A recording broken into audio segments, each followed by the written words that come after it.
ఆంధ్ర తెలంగాణలో తక్కువ ఫీజులతో high quality results ఇస్తున్న ఏకైక సంస్థ తిరుమల్ ఐఏఎస్ ఇన్స్టిట్యూట్. గౌరవ సభ్యులు వారు ఎన్నికల 2013 ఎన్నికల మేనిఫెస్టోలో కానీ మేనిఫెస్టో కంటే ముందు ఆయన పార్టీ పెట్టినప్పుడు కానీ ఒక అధికారానికి వచ్చేటప్పటికి ఒక 10 లక్షల సార్లు దళితుని ముఖ్యమంత్రి చేయకపోతే నా మెడ మీద తల ఉన్నదు అను. నువ్వు ఇంప్లిమెంట్ చేసినావా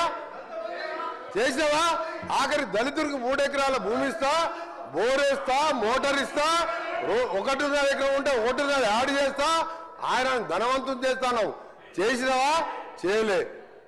మూడవది, ఒక దళితుడు ప్రతిపక్ష నాయకుడు ఉంటే సంతలో పశువులాగా ఎమ్మెల్యేలు కొనుక్కొని ప్రతిపక్ష హోదా లేకుండా చేసి దళిత వ్యతిరేకంగా నిరూపించుకున్నావు.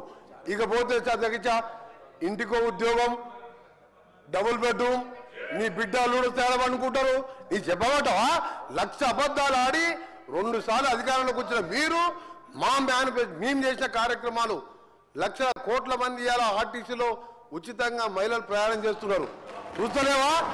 50 లక్షల కుటుంబాలకు 200 యూనిట్ల వరకు ఉచితంగా ఈ రోజు కరెంట్ ఇస్తున్న మాట వాస్తవం కాదు. ఒక ఇంటికి 600-700 అంటే సంవత్సరానికి 7,000 రూపాయలు ఇలా మిగులుస్తున్నాం.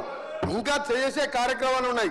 ఇప్పుడే మా సోదరుడు చెప్పినట్టు, శ్రీనివాస్ గారు చెప్పినట్టు 21 కోట్లు మన జిల్లాలో ఎన్ని వచ్చిన లెక్క వెళ్తే ఆ సభ్యునికి 2 లక్షల లోపు మీరు 1,00,000 అని చెప్పి 5 ఇన్స్టాల్మెంట్లో ఇస్తే 20,000 వడ్డీకి సరిపోయిన అధ్యక్ష.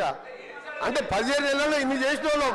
మాకు ఇంకా 3-4 సంవత్సరాల సమయం ఉన్నది. ఇవన్నీ చేసి చూపిస్తాం. తొందర ఎందుకు పడతావు? అసలు నువ్వు దళిత ముఖ్యమంత్రి కానీ ఇన్ని లక్షల మంది దళితులు మోసం చేసి ఇవాళ బీసీ కులగాలను చేస్తే కేసీఆర్, కేటీఆర్, హరీష్ రావు పార్టిసిపేట్ చేయలే. అంటే మీకు ప్రజల మీద ప్రేమ లేదు. అధికారం కోసం తప్పుడు వాగ్దానాలు, 1,00,000 వాగ్దానాలు ఇచ్చును. నీవిచ్చిన వాగ్దానాలు సగం అయిపోయాయి. మిగిలినవి కూడా చేసి చూపిస్తావు. తొందర పడకు. నువ్వు పోయి రైతుల దగ్గర కాదు, రైతుల కోసం ఎవరేం చేసిండ్రు, నారాయణ డ్యామ్ ఎవరు కట్టిండు, శ్రీరామ్ సాగర్ ఎవరు కట్టిండు, శ్రీశైలం ఎవరు కట్టిండు, ఎస్ఎల్బిసి నుంచి ఎవరు కట్టిండు, కల్వకుర్తి ఎవరు కట్టిండు, నెట్టెంబాడు, ఇవన్నీ చెప్పాలని చాలా ఉన్నాయి. గవర్నర్ ప్రసంగం మాట్లాడితే మంచిదని గౌరవ సభ్యునికి సలహా ఇస్తున్నా.